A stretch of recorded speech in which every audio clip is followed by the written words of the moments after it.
ধারাবাহিকের শুরুতে দেখা যাচ্ছে রাজরিত তো কলেজে চলে গেছে আর সেখানে গিয়ে দেখে স্টুডেন্টরা তো আন্দোলন শুরু করে দিয়েছে। তারা জোরে জোরে বলছে আমাদের দাবি মানতে হবে। তখনই প্রিন্সিপাল স্যার রাজদেব বাবুকে ফোন করে। রাজদেব বাবু ফোন তুলতেই রাজদেব বাবু প্রিন্সিপালকে বলে রাজরিত ওখানে পৌঁছে গেছে তো? প্রিন্সিপাল স্যার বলে হ্যাঁ। রাজদেব বাবু তখন বলে পুলিশে খবর দেওয়া আছে তো? রাজরিতকে যেন সব রকম ভাবে প্রোটেস্ট করা হয়, ওকে যেন সব রকম ভাবে সুবিধা দেওয়া হয়। অবশ্য আমার ছেলে করিতকর্মা, ও ঠিক সামলে নেবে।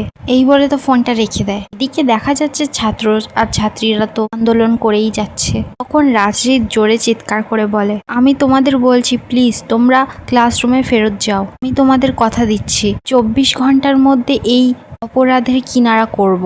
আর যারা যারা অপরাধী আছে তাদের প্রত্যেকের শাস্তির ব্যবস্থা করব আমি। I promise you. যাও তোমরা এখন তোমাদের ক্লাসে ফেরত যাও। কি হলো, কথা কানে যাচ্ছে না? তখনই দেখা যাচ্ছে বিদ্যা ওখানে চলে আসে আর বলে কেউ ক্লাসরুমে যাবে না। ছাত্ররা তো সেটা দেখে খুব খুশি হয়।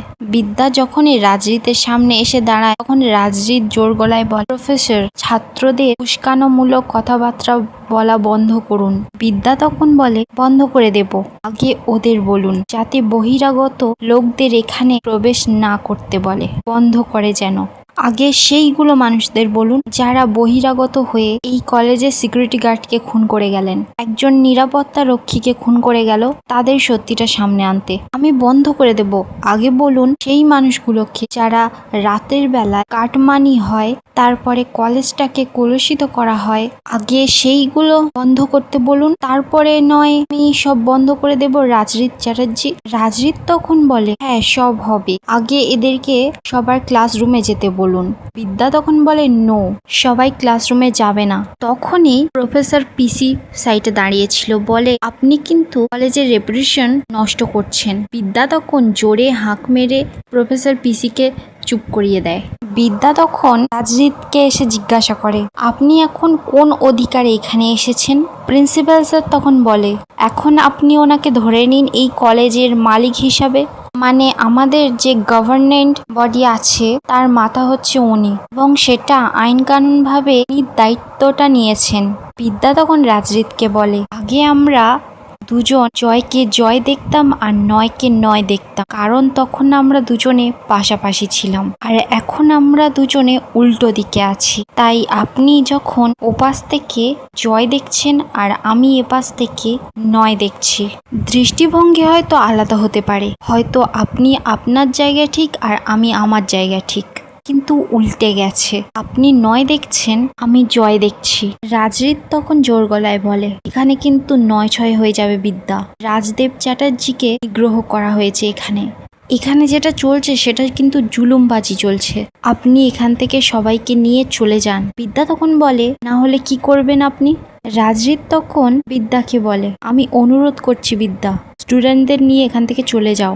বিদ্যা তখন রাজরিতকে বলে আমি অনুরোধ করছি আপনাকে, আপনি এখান থেকে চলে যান। ছাত্রছাত্রীরা একবার যদি খেপে যায় দায় আমি নিতে পারবো না। রাজরিত তখন বলে দায় তোমাকে নিতে হবে বিদ্যা, দায় নিতে তুমি বাধ্য।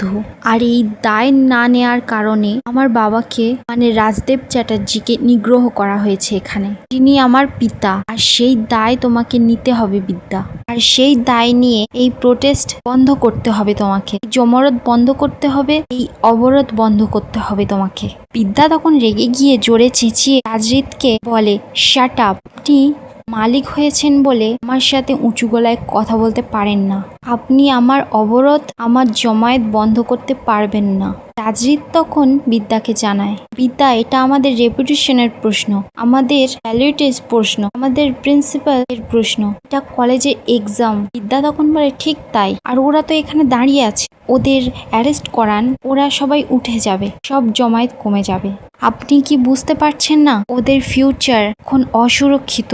রাজরিত কোয়েশ্চেন পেপার ফাঁস হচ্ছে, কোয়েশ্চেন পেপার লিক হচ্ছে, এবং রাজদেব চ্যাটার্জির মতো লোকেরা কোয়েশ্চেন পেপার নিয়ে আর কাশ্যপ ব্যানার্জি মিলে মোটা টাকা নিয়ে বড় লোকের ছেলেদের কাছে বিক্রি করছে, সেই বড় লোকের ছেলেরা কোয়েশ্চেন পেপার নিয়ে টপার হচ্ছে।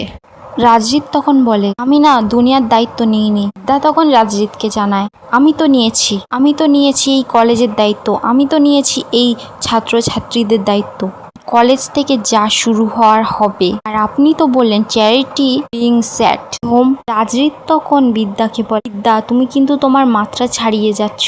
বিদ্যা তখন চেঁচিয়ে রাজরিতকে বলে, আপনি কিন্তু আপনার মাত্রা ছাড়িয়ে যাচ্ছেন।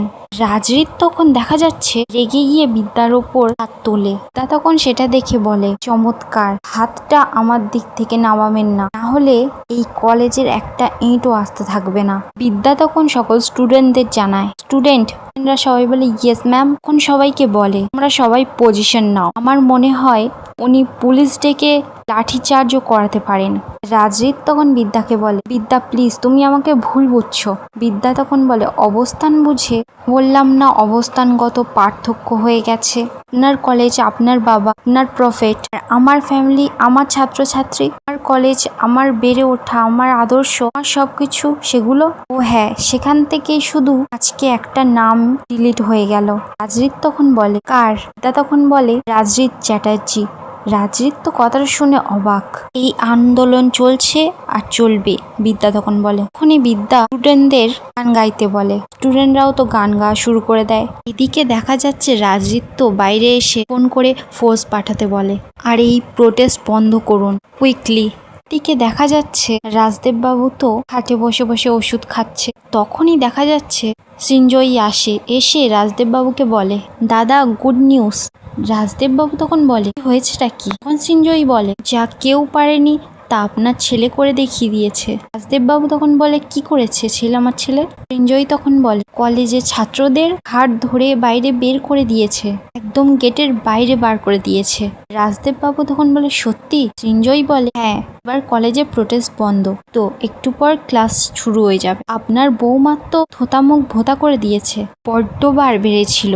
কি ভাবছিল নিজেকে কে জানে? বিপ্লব করবে নাকি বিপ্লব? বললাম না ফাঁসবে। শ্বশুরমশাইকে নিগ্রহ করা, তাও আবার প্ল্যান করে। দাদা আপনাকে ধাক্কা দিয়েছে, আপনাকে মেরে যা অবস্থা করেছে, আমি বলছি স্বয়ং ঈশ্বরও ক্ষমা করবে না। তখনই দেখা যাচ্ছে ওখানে রূপ চলে আসে আর এসে বলে, অভিশাপ দেওয়া শেষ হয়েছে। সিঞ্জয়ী তখন রূপের কাছে এসে বলে, কি অভিশাপ? অভিশাপ কেন বললে? রূপ তখন রাজদেব বাবুর কাছে যায় আর বলে, দেখো দাদা, স্টুডেন্টরা যদি এক্সাইটেড হয়ে থাকে আর সেখানে যদি উস্কানোমূলক কথা হয়, তাহলে তো এরকম হতেই পারে। রাজদেব বাবু তখন জানায়, কি বলতে চাইছিস তুই? কি আমার বিরুদ্ধে আচরণ করতে চাইছিস? রূপ তখন বলে, না, আমি বিরুদ্ধে আচরণ করছি না। রাজদেব বাবু তখন বলে, হ্যাঁ তুই করছিস, তুই ওই বিদ্যার পক্ষে কথা বলছিস।